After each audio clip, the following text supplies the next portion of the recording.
People pay good money to see this movie. When they go out to a theater, they want cold sodas, hot popcorn, and no monsters in the projection booth. Everyone pretend podcasting isn't boring. Turn it off.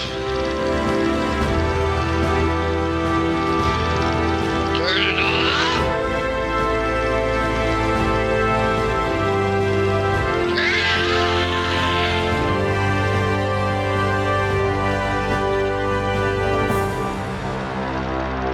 Hey folks, welcome to a special episode of The Projection Booth. I'm your host, Mike White. On this episode, I'm talking with Ryan Kendrick. He is the editor of the new film from Rachel Lambert called Carousel. No, that has nothing to do with being sent to your death when you're 30 years old. It is a new film that stars Chris Pine, Katie Seagal, and Jenny Slate. Recently premiered at Sundance and should hopefully be coming to a neighborhood near you pretty soon.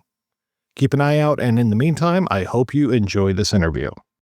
Before I talk about Carousel, I'm curious, how did you get your start in editing and filmmaking? I originally went to school to be an audio engineer, and in school for audio engineer class, we had a sound design class, and we ripped all the sound out of a scene from the TV show Alias, and we built the sound from scratch for like 5-6 minutes of this TV show. And when we were doing that, I was like, oh, I want to do this. I don't want to record bands and stuff anymore. So then I looked at my school to see what the video department was, and it was in the basement of the dorm, and it had a VHS to VHS console. It had a Media 100 computer and Final Cut Pro 1 on a Mac. So I got a key from my professor to the department and basically started teaching myself Final Cut on that computer that was in there. And then when I graduated, I went to the Edit Center in New York, which quite a few people have gone to, but it's like a 6-week film editing course because I didn't know how to edit at all, really. And then I've been doing it ever since, really, with many other different things, because I live in Nashville, so I didn't have a ton to edit, so a lot of stuff I had to shoot myself for a long time. But Did you end up doing a lot of music videos or shorts out there? yes, a lot of music videos. I've done probably close to 100 of them, which is a lot. And then I also was a videographer for bands on tour and stuff. So some of that stuff I cut and some I didn't. When I started doing it, it was sort of when YouTube was just kind of starting. So I was cutting like little mini docs of like people in the studio or people on the road and stuff like that. But, you know, YouTube wasn't very big then. So it'd be like 500 people would watch it if they even knew where to find it, basically. Pretty much documentary work right there, but the film we're talking about today is a narrative. How was that transition to go from doc to narrative? In my Edit Center class, half the course was narrative and half the course was documentary. I'd been trained in both, but narrative was always hard to get my hands on. So we would make little short films and stuff that I would cut together, and we would do a 48-hour film festival and all those kinds of things. I really transitioned into doing narrative when we won a 48-hour film festival, and we turned that idea into a feature film.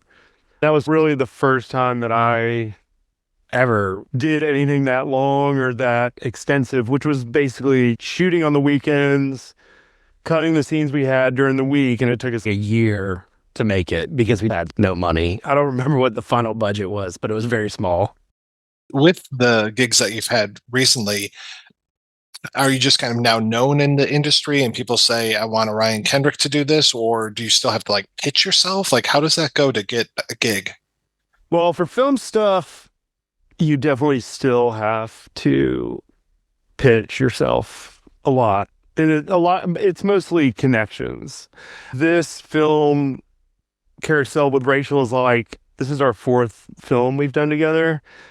And I've done a couple other ones with people who I've just been introduced to or through connections and stuff. But again, it's like narrative isn't my main job either. Like I'm a partner at a post house and our main work is commercials. A lot of my connections and a lot of the stuff that I do has absolutely nothing to do with the film side of it. The film side of it is just like the flexing a different sort of muscle that is basically it's basically impossible to get the same sort of like artistic fulfillment from anything else other than maybe if it was like a feature documentary or something. It's just such a huge amount of work to juggle and keep in your mind and mold and shape. It's just a very big thing. But to go back to the question you were just saying, or that you just asked me, a lot of directors have their editor that they like or they've met or that has come up with them through the ranks. So it does become quite hard to sort of find new people to work with unless you start with people who are just starting out, because it's such a unique relationship. And it's very, me and Rachel have been friends now for like 14 years or something. It's just a very close kinship that we share. And it's hard for me to just come in with someone else and be like, hey, I can be this person for you, So with knowing her for so long and having worked on these multiple projects together, what kind of prep do you do when she's like, hey, I've got this new thing, Carousel, I want you to, come on board, of course, and edit this. Like, do you guys just speak in shorthand now as far as what she needs or what her thoughts are? I don't know that I would ever use the term shorthand for Rachel, but yes, this Carousel came about because our last film, Sometimes I Think About Dying, was at Sundance, but it took a year after we wrapped it for it to premiere. So she wrote a whole script in that year, which was Carousel. So she gave us that script basically when we went to Sundance for the other film. Generally what happens is she just kind of gets our initial reactions and everything. Carousel in particular, since it was an earlier draft, she had to do revisions with producers and stuff. She would talk to me about the revisions that were getting made to the script to make sure that it would essentially tie in with the edit, or that we weren't stripping things away that would be problematic when we got there, or all of that. You're just like, you do like that, a couple conversations like that. And then a lot of it's like, you gotta just hear about the production of all this stuff. But when it actually gets to like, all right, now actors are locked in, location, everything's this, her and the DP Dustin will usually we'll get like a 3-4 hour phone call and I'll listen to them talk through the entire script, what they're thinking, what they're doing, blah, blah, blah. And I'll have like some notes that I have pre-written down, but usually I just sit back and draw and just listen to them talk to it and sort of like absorb all of that information, which was something that we had started doing, Dying. We did that, where we just went through the whole script and it just put us all on the same page, basically, where when stuff would come in, we didn't have to have lengthy conversations at the end of the night, or because Rachel doesn't generally watch dailies. She sort of expects me to watch them and let her know if there's anything wrong or anything going on. But she's pretty well attuned to what she's seeing. So there's not a huge reason to be like, well, let's get on the phone for 2 hours and let me explain everything that's happening. We're already kind of going. So you're there throughout this entire process, if not before, which is wild. And then being able to see those dailies, are you already starting to put together scenes as things are starting to coalesce? Yeah. I had an assembly of the film done 3 days after they wrapped. So I was cutting the film the entire time that they were shooting, which was a bit tricky because they shot on film. So I was 3 or 4 days behind them, which generally I'm not. Usually you're only like a day behind or something because they're like uploading proxies and stuff, which was another thing that was like she had to kind of be reliant on me because she's like, well, we're like, it's 4 days later. That location's gone. So we can't do anything about it really, Wow. So by the time you're seeing stuff, if you're like, oh, you missed a shot, or I would like a shot of this, like you're pretty much done. Interestingly, on this, we did have one thing that we went back and reshot because that house, they had the whole shoot. And so when something came in and we had cut it together, we talked about it and we went through, and then they went back and reshot when they had Jenny again, like a week later. But for the most part, it was pretty much not possible unless it was like that specific location. And how are you keeping track of everything? Like, this scene is good, or I'm missing a little slug here and I need to get back to this. Like, how do you keep everything straight? Obviously you can't do it all in your head. No, I mean, having a good assistant helps. In terms of just like the technical tracking of it, I mean, we had a very large spreadsheet that sort of tracked everything and where it was coming from. Well, it was shot in one day, blah, blah, blah, all that other stuff. In terms of remembering where stuff is, I do kind of balance it a lot in my head, which I think is why I'm very drawn to this job, but also very exhausted by the end of it, because you do sort of fill your RAM with a lot of information constantly. A lot of it is just really good prep work, which we've sort of dialed in over the years from doing so many commercials and so many jobs and so much stuff coming in, that we sort of just have this process for how we organize the footage and how we know where everything is and how we're able to communicate. It's not necessarily that complicated, but it is just a very good, strong base to begin with. Some of it I cribbed because I did one season as an assistant at SNL, and the way that they prep all the shorts is really great because they just have to be very fast. And so some of their process I've sort of like interwoven into mine to be able to just sort of like know where all of this stuff is. Well, and obviously you're not still cutting on Final Cut Pro #1. What have you graduated to these days? What do you use to cut? Yeah, so I was in the mass exodus from Final Cut, and I went to Premiere, and I've been on Premiere pretty much exclusively since then. I think I've used Avid maybe a couple times, and we use Resolve like in some of our workflow stuff, but I've never like fully used it. It's been just Premiere like for years now. It seems like maybe a decade. I mean, I can't remember when the mass exodus was, but it was quite a while ago. Do you use that to help kind of figure out where things are as well? Like don't they use like projects for that? So we use Productions, and Productions, it's a great organizational tool.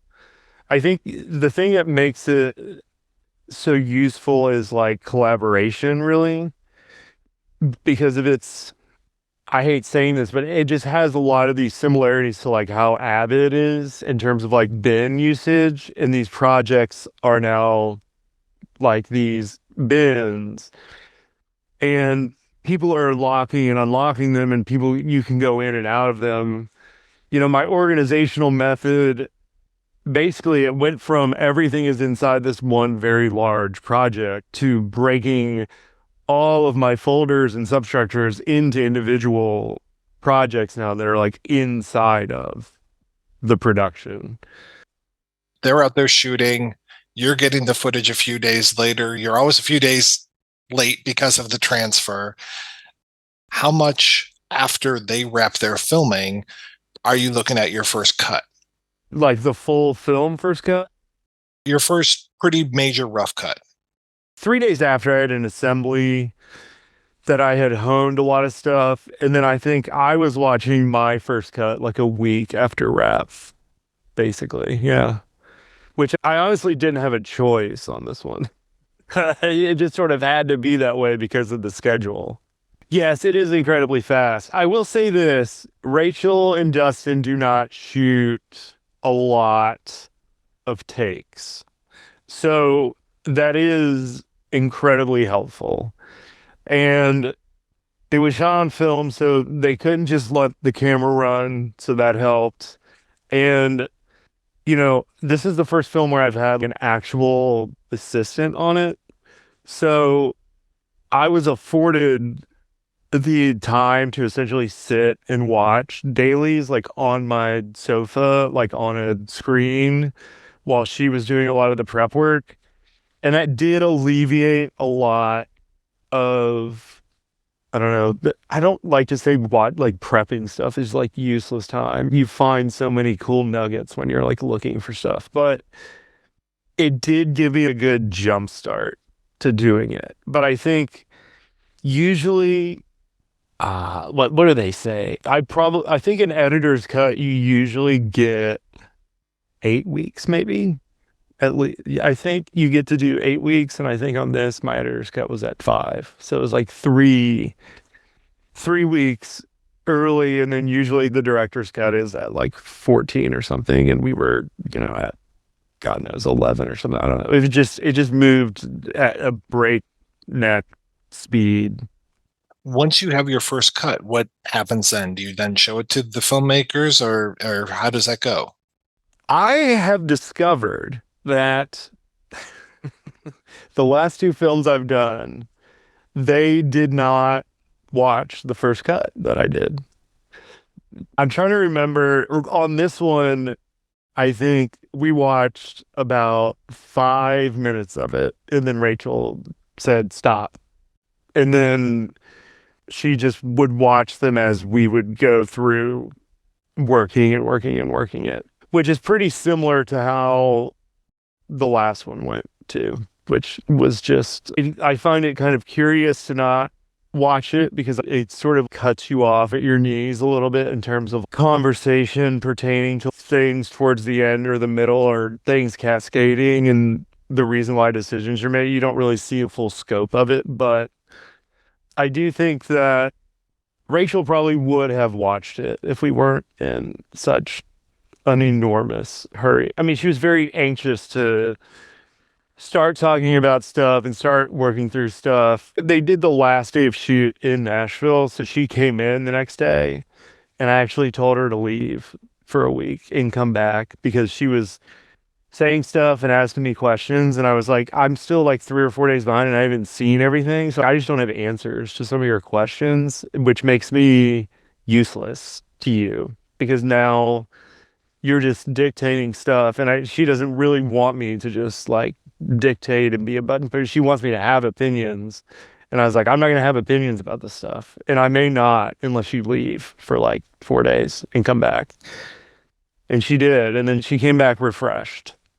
Why the rush on this one? Did you guys have a release date in mind, or the festival cutoff? Yeah, just, you have to hit it by a certain time. And then you start back, you basically just go, well, if we get in, here's the day that you have to turn it in. Here's how long it takes to mix. Here's how long it takes to color. Here's how long it does this. And then you start looking at the calendar. You're like, oh, well, I guess we just have to do it on this. I guess it has to be done by this day. How close to what people saw at Sundance is what you came up with that first cut? Oh, I mean, it's like an hour shorter than what? Yeah. The first cut that we sent to producers was 2 hours long, right at 2 hours. And our final Sundance cut is like 1:39, I think.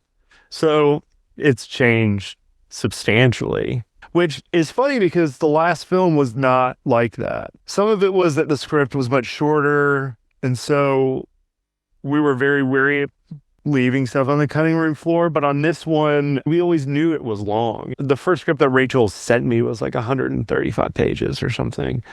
And she had an 11-page backstory, history on all the characters in the town and everything. So there was a lot of material that we knew existed. So we knew it was going to have to come down. The first thing I did, the assembly I did was basically like, here's everything. And here's a bunch of ideas that may be good or bad, and you can reject them wholly if you want, or we can say this one's good and we can go down this path. But it had to have been 2 hours and 20 minutes, man. It was definitely too long. There's no way anyone would have watched that. When you're editing, because I remember speaking with Monty Hellman, and he was an editor before he was a director, and he would always talk about maintaining the performances, and he cut around the performances rather than the action. So his films always had a little different rhythm. I'm curious as far as like, you're saying she doesn't shoot a lot of takes. how are you finding like this is the best performance, and how are you trying to maintain those really good performances as we go through this? Because you've got some top-notch actors in this one. It's funny you say that because my mantra on this was like, what would Thelma do? Because she just does not care about continuity at all. I did a lot of rereading, so like a lot of the older like merch books and stuff. I really did exist on the like the most important thing is the emotional aspect of it. And a lot of times you can track back some of that like physical space or continuity. If you really feel like it's taking you out, then it's something you have to work on. But I think especially with this film, there's not a lot of cross shooting either with multiple people in it. So that helps a lot for you to be able to sort of get that emotional tie. The same is true for Daisy on the last film as it is for Chris on this one. When you've done some of these huge tentpole films, a huge part of your skill in art is the control of your body and aware of how it's always moving and the repetition of those things. You're just not running into those problems as much, right? Which is just giving you the opportunity to do whatever you want with the emotions of it. And I think some people like to dictate where they want these things to go. In this edit room in particular, we were very like, let the actors bring us to places and let's follow them to where they're at and let's see where they're going, because that's where we want to be. We don't want to push them into, and so I honestly didn't run into a lot of dead ends like you do sometimes in scenes where you're just like, oh man, I cut myself right into it because I was following these hands. And the last film I did, there was a food scene, man. And it's like, food scenes are so hard because it's a very obvious fork up, cup up, in hand, not in hand, and there just wasn't a lot of this. And some of it is the way that Dustin shoots the film. He shoots singles a lot. So, you don't run into a lot of issues with it. With this accelerated timeline, was there a chance to have an audience screening so you kind of see how things are playing? There was one that I wasn't at, and it was like 2 days before Lock Picture, basically. So it wasn't entirely helpful. We actually have around 10 people that me and Rachel send screeners to, that we get notes on everything we've done from basically the same 10 people, mostly because we know their proclivities towards certain things. We know that they have a broad sense of stuff that they like. It's not very niche. And some of them are people who just don't work in the business at all, which is always good because you just need brand. That's the thing with the screeners. It's so hard, man. It's like even if you do a screening room, it's like you get 40 people and it's like 20 directors, 10 editors, producers. It's like you're still getting, other people's art wanting to be thrust upon it. And you really just want like my friends who watch it, who are just like, we're friends because of our kids and stuff, and it's like, they don't care. They're like, they just want a movie to be good or not. They don't really care they don't have any idea how to tell me how to make anything better too, which is also nice. You just want to hear, oh, this is too long, or oh, I got bored, or this was really cool, or blah, blah, blah. You don't really want to be told sort of what to do. You just want to hear about what is wrong. And that's another big reason. The people that we have too, they're very good about just, here's all the things that I saw. Do you like to watch your movies with an audience, or are you just kind of done with it at that point? I would have loved to have watched this for a note screening with a group of people in a movie theater. I do love that. For some reason, it's much more nerve-wracking when it's done and you can't change anything. And the breakneck pace of this one too, I think, just made it really hard because I hadn't seen the DCP, I hadn't seen the printed, I hadn't seen anything. So yes, I love seeing like, things that people laugh at that I didn't know that was funny, or any sort of response that anyone has. I mean, I do love it. Rachel does not watch it. She did not. She stood outside, and I thought about doing it, but I faced the music and I sat like the entire time, just hoping that there were no. But the thing that's crazy is you're just watching it, being like, God, I hope there was no mistakes in the thing. I hope that we didn't do this. That's so much of it when you do it. Like when you watch it basically with an audience immediately after you're done. With Dying, it was like, it was done for like a year. So I was like, this is great. I just went in and we were like, just let it wash over me. It was wonderful. Did you have any mortifying moments when you finally did get to see it with an audience, or were you like, okay, this played? No, I think it mostly played. I didn't have any mortifying moments, no. I mean, you shouldn't watch it. I mean, we finished mix like, I don't know, 15 days before it screened. So it's really just too soon because you just still have notes, which I'm sure no one notices them. That's the thing. No one cares. I care, but you're watching it. I really just needed like 3 more months separation, and I would have just been like, oh yeah, great. Yeah, I was wondering if you ever get like, I don't want to say sick of something, but just too close to something, you need to like step away for a little bit. And obviously you didn't have any time for something like that here. The way that I put it is, it's not so much like, it's definitely not like getting sick of it. It's when you work on a film, especially because the pre-production of this lasted for like, I don't know, 2.5, 3 years. It really feels like the closing of a stage of your life, kind of. And there is a bit of a mourning sense to it that makes it feel really hard to watch it because it is sort of like giving it up. I'm definitely not sick of it. I remember with Dying, we cut it and so we were in quarantine and neither one of us could do other stuff outside of our houses. We were cutting it in my living room and we were mailing off swabs to get tested and stuff. And so when it ended, it was like an end of a phase, right? It was just the end of this period of your life. And I'm still in the period of Carousel, kind of, Do you have something else that you're working on now, or do you have to take a break between projects?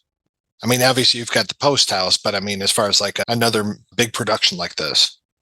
I have to take a break. I don't have anything particularly lined up. I've read like 3 or 4 scripts, but who knows when those will fire up. The tricky thing is now I have to perk myself up and try to get another movie, which is a very hard thing to do when you've just gotten off of it because you're just like so exhausted and you're just like, man, I'm just gonna put my head down and do my daily work and just do that work and read scripts and kind of chill. But I mean, no, I don't have anything particularly.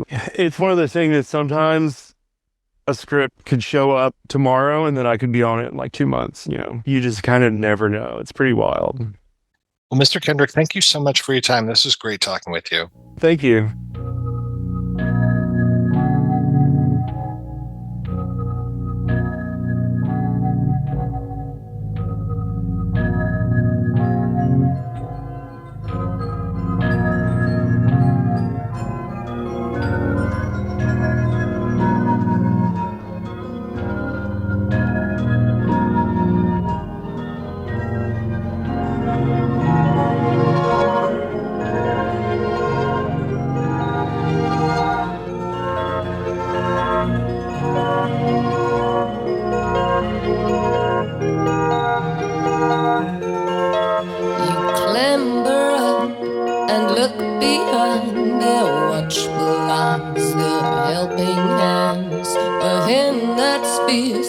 Painted blue with red eyes wants to swallow you. A dragon dives and soars on tracks. The hands that strap you to its back. You turn around and look behind. Their smiling eyes won't help you down. Their tiny hands, their tiny feet. Such little hearts to miss a beat.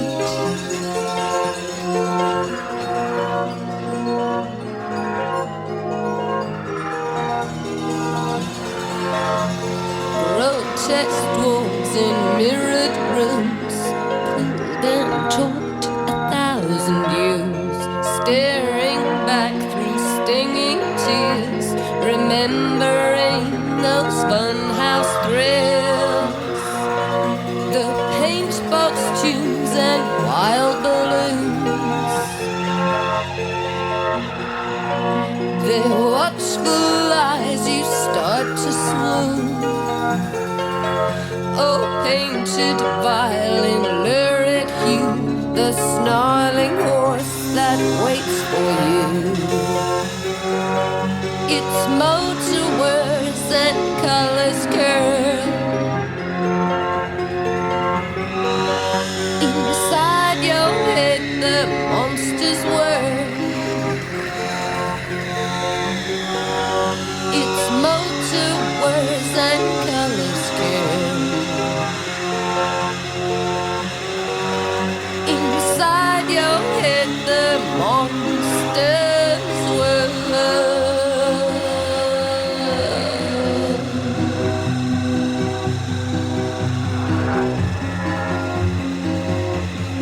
In subtight, time stood still, roundabout.